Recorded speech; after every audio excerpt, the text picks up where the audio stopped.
People of Wayanad have the habit of giving confidence to people. വയനാട്ടിലെ ജനങ്ങൾക്ക് മറ്റുള്ളവർക്ക് ആത്മവിശ്വാസം കൊടുക്കുക എന്നൊരു സ്വഭാവമുണ്ട്, ശീലമുണ്ട്. I was in Parliament when my sister came for the first time.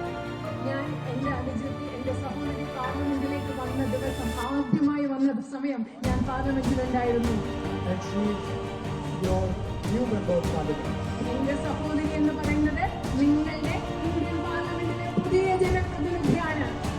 And 5 years ago, you elected me as your member of Parliament. 5 വർഷങ്ങൾക്ക് മുമ്പ് നിങ്ങൾ എന്നെ നിങ്ങളുടെ പാർലമെന്റിലെ ജനപ്രതിനിധിയായി തെരഞ്ഞെടുത്തു.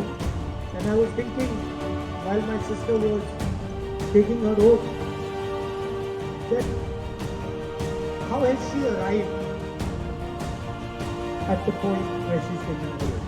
എന്റെ സഹോദരി സത്യപ്രതിജ്ഞ ചെയ്തപ്പോൾ ഞാൻ ആലോചിക്കുകയായിരുന്നു, സത്യപ്രതിജ്ഞ ചെയ്യുന്ന ആ തലത്തിലേക്ക് എങ്ങനെയാണ് എന്റെ സഹോദരി എത്തിച്ചേർന്നത്.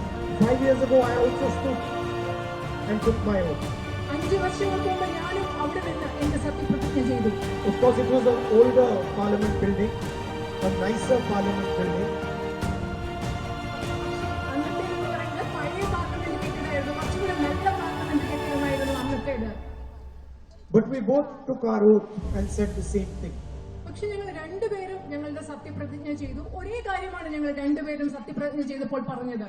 And so I was thinking, how did my sister arrive at that point? And I realized that it was a feeling inside the heart of the people of Wayanad that made her arrive there. ഞാൻ ആലോചിക്കുകയായിരുന്നു എന്റെ സഹോദരി അവിടെ എത്തിച്ചേർന്നത് എന്താണ്.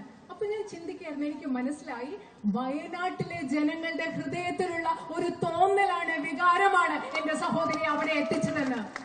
She won by over 4 lakh votes. 4 ലക്ഷത്തിലധികം ഭൂരിപക്ഷത്തിൽ കൂടിയാണ് വോട്ടുകൾ